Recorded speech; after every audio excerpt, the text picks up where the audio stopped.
ہے. ہمیں قرآن کیا کہتا ہے؟ صرف ماں باپ کے بارے میں ذرا سنو. میں نے جو قرآن مجید فرقان حمید کی آیت آپ کے سامنے تلاوت کی ہے، اللہ پاک نے فرمایا محبوب جب یہ پیسے والے لوگ، مالدار لوگ آپ سے آ کے سوال کریں، یسألونک ماذا ینفقون، یہ پیسہ کہاں پہ خرچ کریں، کس جگہ کے اوپر یہ دولت خرچ کریں جس سے خدا اور مصطفیٰ راضی ہو جائیں. سنو اللہ کا قرآن کیا کہتا ہے، فرمایا یسألونک ماذا ینفقون. محبوب جب یہ آپ سے آ کے سوال کریں کہ یہ پیسہ اور دولت کہاں پہ خرچ کریں، قل ما انفقتم، میرے محبوب آپ اپنی زبان پاک سے اعلان فرما دیں خدا تمہاری اس دولت سے پیار کرے گا، خدا تمہارے اس پیسے سے محبت کرے گا، خدا تمہارے اس پیسے کو درجہ قبولیت عطا فرمائے گا.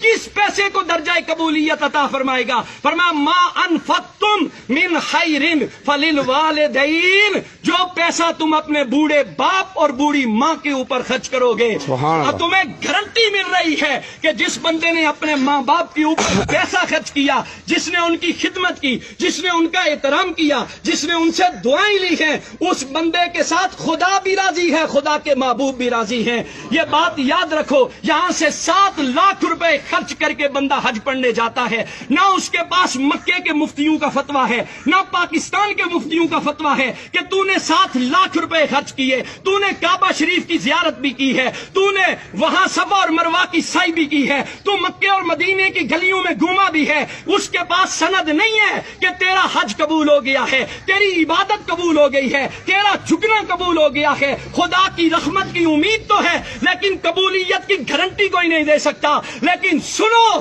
جنہوں نے ماں باپ کی خدمت کی ہے، ان کے ساتھ محبت کا رشتہ قائم رکھا ہے. میرے آقا کی حدیث پاک کہتی ہے، فرمایا صبح سویرے اٹھو، مسکراتے چہرے کے ساتھ اپنے باپ کے سامنے جا کے کھڑے ہو جاؤ، اپنی ماں کے سامنے جا کے کھڑے ہو جاؤ، ہنستے مسکراتے چہرے کے ساتھ. ان کی خدمت تو بات کا درجہ ہے، ان کو پیسے دینا تو بات کا درجہ ہے. صرف اپنے ماں باپ کی مسکراتے چہرے کے ساتھ ان کی زیارت کر لو.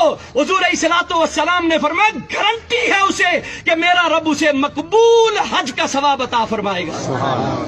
ہم یہاں سے حاجی صاحب بننے کے لیے مکے کی گلیوں میں تو جاتے ہیں، مدینے کی گلیوں میں تو جاتے ہیں، پیسے تو خرچ کرتے ہیں. کبھی سوچا تمہارا بوڑھا باپ گھر میں بیٹھا ہوا ہے، کبھی سوچا تمہاری ماں وہ محبت کی نظروں سے تمہیں دیکھ رہی ہے. شاید میرے بیٹے کو زندگی کا گزرا ہوا کوئی لمحہ یاد آ جائے، شاید اسے زندگی کی کوئی بیتی ہوئی یادیں ستائیں کہ میرے باپ نے میرے لیے اتنا کچھ کیا تھا، میری ماں نے لوگوں کے دروازوں کے اوپر جا کر کپڑے دھو کر برتن مانج کے لوگوں کے گھروں میں جھاڑو لگا کر. آپ اور میں روز دیکھتے ہیں بوڑھے ضعیف العمر لوگوں کو کہ روڈ کے اوپر سوٹی اٹھا کر لوگوں سے مانگ رہا ہے. کبھی اس بابے سے ایک دفعہ پوچھ کے دیکھو، بابا یہ تو کس کے لیے مانگ رہا ہے؟ تو لوگوں کے دروازوں کے اوپر جاتا ہے، تو کس لیے جاتا ہے؟ کیا تجھے اپنی ضرورت ہے؟ وہ باپ کہتا ہے نہ مجھے میری ضرورت نہیں ہے، میں زندگی گزار سکتا ہوں، لیکن میرے گھر میں ننھے بچے ہیں جو شام کو میرا راستہ تکتے رہتے ہیں. ہمارا باپ گھر میں سودا لے کے آئے گا،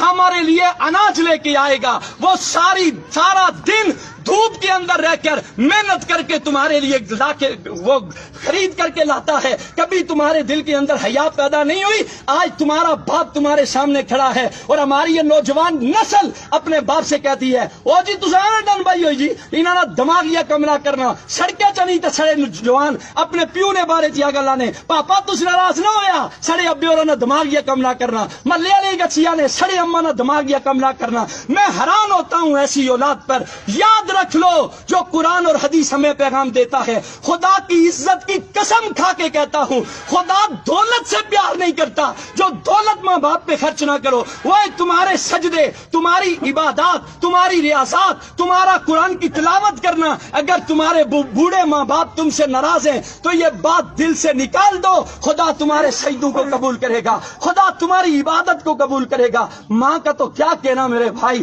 ماں تو زمانے کی وہ ہستی ہے جسے قرآن نے چاند کہا ہے. ساری کائنات ایک طرف ہے، ماں کی ہستی ایک طرف ہے. ماں جیسا تو اللہ نے کائنات کے اندر کسی کو پیدا ہی نہیں کیا ہے. وہ ماں جس کے بارے میں ایک شاعر بول کے کہتا ہے، ایک مدت سے میری ماں نہیں سوئی تابش، میں نے فقط ایک بار کہا تھا کہ مجھے ڈر لگتا ہے. تابش کہتا ہے میں نے زندگی میں ایک مرتبہ کہا اماں مجھے ڈر لگتا ہے، اس کے بعد میری ماں نے سونا ہی چھوڑ دیا. ایک اور شاعر بول بول کے کہتا ہے, وہ کہتا ہے وہ اس ڈر سے دوپہر کے وقت بچوں کو سلا دیتی ہے شاید کھلونے بیچنے والا پلٹ کے واپس نہ آ جائے. ایک اور شاعر بول کے کہتا ہے, وہ کہتا ہے جس گھر میں روٹیاں 4 ہوں بندے 5 ہوں اس گھر سے ایک ہی ہستی کی صدا بلند ہوتی ہے, مجھے بھوک نہیں ہے, وہ کوئی اور نہیں ہوتا, رب کعبہ کی قسم وہ ماں ہوتی ہے. ایک اور شاعر بول کے کہتا ہے, وہ کہتا ہے اس زمان